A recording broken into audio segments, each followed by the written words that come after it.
8 जानेवारी 2026 रोजी सकाळी 11:30 ते 12च्या दरम्यान नागपूरच्या पाचपावली पोलीस ठाणे हद्दीतील बाबा बुद्धाजी नगर येथे ही घटना घडली। प्लॉट क्रमांक 43 येथील श्रीपाद भैसारे यांच्या घरी दारू पार्टी सुरू असताना रमेश उर्फ वैद्य मुकुंदराव मसराम व त्यांच्या मित्रांमध्ये वाद झाला।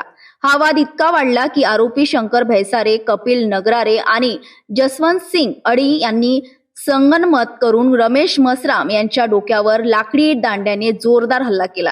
या हल्ल्यात रमेश मसराम गंभीर जखमी झाले। त्यांना तातडीने उपचारासाठी मयो हॉस्पिटलमध्ये दाखल करण्यात आले, मात्र डॉक्टरांनी तपासणी अंती त्यांना मृत घोषित केले। या प्रकरणी मृताचा भाऊ चंद्रकांत मसराम यांनी दिलेल्या तक्रारीवरून पाचपावली पोलीस ठाण्यात भारतीय न्याय संहिता कलम 103 आणि 3(5) अंतर्गत गुन्हा दाखल करण्यात आला आहे। पोलिसांनी त्वरित कारवाई करत तिन्ही आरोपींना अटक केले असून पुढील तपास सुरू आहे। 4 मित्र होते, ते दारू पिण्यासाठी बसले होते।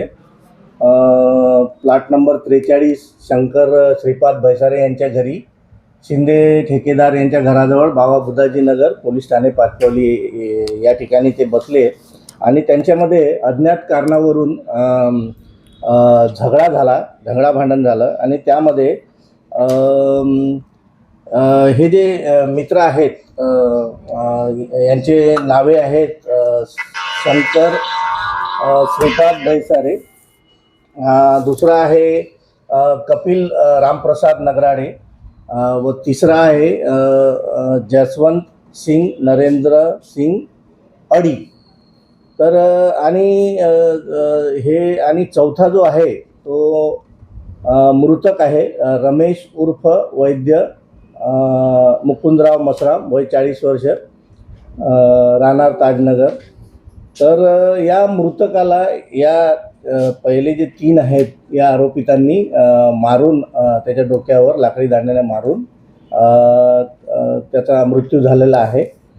त्याबाबत तक्रार प्राप्त होताच तात्काळ वपोनी श्री बाबूराव राऊत सर, त्याच्यानंतर क्राईम आपले PI युनुस चांद साहेब आणि डिटेक्शन टीमचे आपले रणजित माजगावकर साहेब आणि त्यांची टीम आणि सर्व स्टाफ हे तात्काळ घटनास्थळावर जाऊन आरोपिताचा शोध घेऊन घटनेच्या लगेच तात्काळ आरोपितांना ताब्यात घेण्यात आलेले आहे।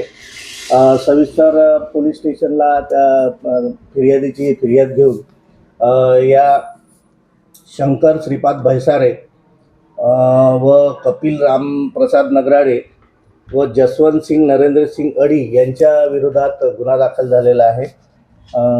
तपास सुरू आहे। आता ही संपूर्ण कारवाई जी आहे माननीय आदरणीय रश्मिता राव मॅम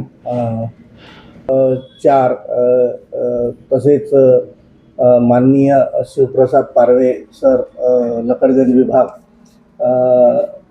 आणि वपोनी सर श्री BN राऊत आणि क्राईम सर आपले युनुस चांद साहेब यांच्या मार्गदर्शनात तपास सुरू आहे।